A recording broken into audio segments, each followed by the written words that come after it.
Y en muchas ocasiones se ha indicado que la pobreza está enraizado en el tema de la vinculación con los delitos, pero ¿hasta qué punto tiene relación?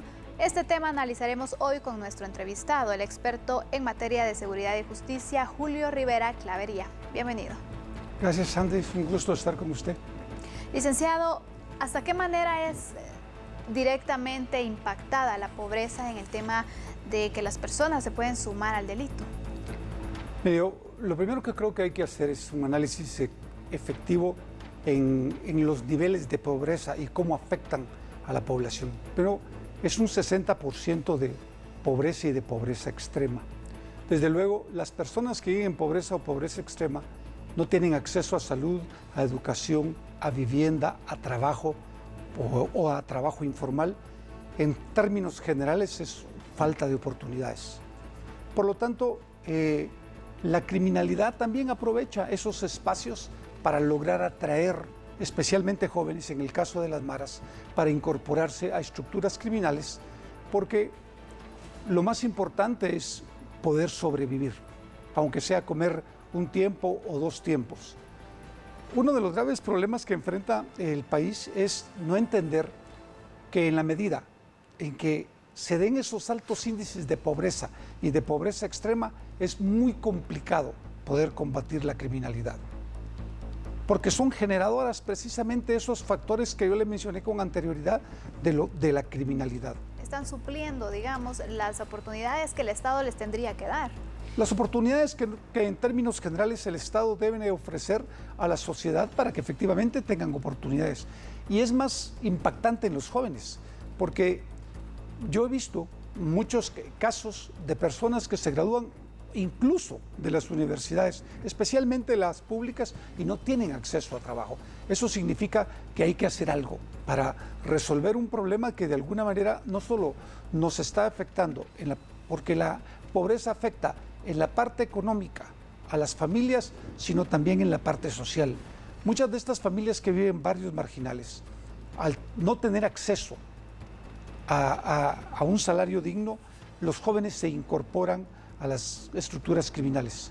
Y en muchos casos, otras familias se ven desplazadas de sus propias casas que han hecho con sacrificios, grandes sacrificios durante muchos años por los altos niveles de violencia. Tienen que huir de de su patrimonio. Es correcto, dejando el patrimonio, dejando sus pertenencias por un lado.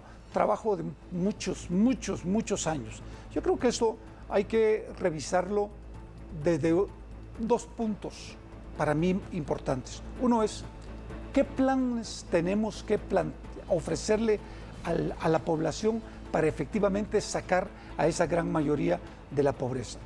Hoy en Guatemala se habla de dos temas que son, desde mi personal punto de vista, importantes. Las ciudades intermedias, que es una propuesta del Ejecutivo en que se desarrollen nueve áreas regionales a nivel nacional que permitan que las familias de lo rural puedan intercambiar con lo urbano y así mejorar las condiciones de vida. No aislarlo como ocurre actualmente. Como ocurre en la actualidad, en primer lugar. Y en segundo lugar, el plan de la Alianza para la Prosperidad que están planteando los norteamericanos. Ese para el Triángulo Norte. Si logramos superponer el plan de la prosperidad sobre el plan de las ciudades intermedias y desarrollarlos en el mediano y largo plazo, creo que podemos ir mitigando un problema que al final nos está afectando a todos, como es la pobreza, porque es efectivamente generadora de criminalidad. Licenciado, vemos que en solo 8 años ha aumentado en 8% la pobreza, tanto pobreza general y como pobreza extrema, pero también se ha aumentado el nivel de criminalidad, es decir, que sí está directamente relacionada una cosa con la otra. Le voy a dar un ejemplo simple. En las áreas marginales y las áreas populares del país, los niños prácticamente viven sin familia. Sus padres o son alcohólicos, o son drogadictos, o no tienen trabajo, o son hogares disfuncionales. Los niños tienen que ver cómo sobreviven. Y la única alternativa que tienen para poder comer y para poder sobrevivir en áreas en donde pulula no solo la miseria, sino la violencia, es incorporándose a estructuras criminales.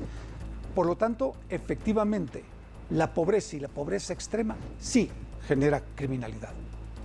Ahora bien, para finalizar ya con esta entrevista, licenciado, vemos que obviamente hay distintas políticas públicas que están pendientes de poderse implementar. ¿Cuál sería la medida inmediata que se tendría que tomar para poder alejar a los jóvenes que están en pobreza del delito? Es una pregunta muy complicada y muy compleja, porque está directamente relacionado en las inversiones que pueda hacer el Estado en programas específicos. Y uno de los graves problemas que tiene el país es que no tiene recursos para poder invertir ni en salud, ni en educación, ni en trabajo. Por lo tanto, es muy complejo y muy difícil. Existen planes y proyectos como los que le mencioné, especialmente el que está ofreciendo los norteamericanos en el Plan para la Alianza para la Prosperidad, que puede sobreponerse con el tema de las ciudades intermedias, y creo que en el futuro podría ser una solución. Gracias, licenciado, por acompañarme en este espacio, donde hemos abordado un tema de mucho interés y preocupación para los guatemaltecos, como en los últimos 8 años ha aumentado en un 8% el nivel de pobreza en nuestro país. Hasta aquí con nuestro reporte especial. Siga en sintonía de TN23 porque hay más información. Soy Sandy Monroy, los espero mañana.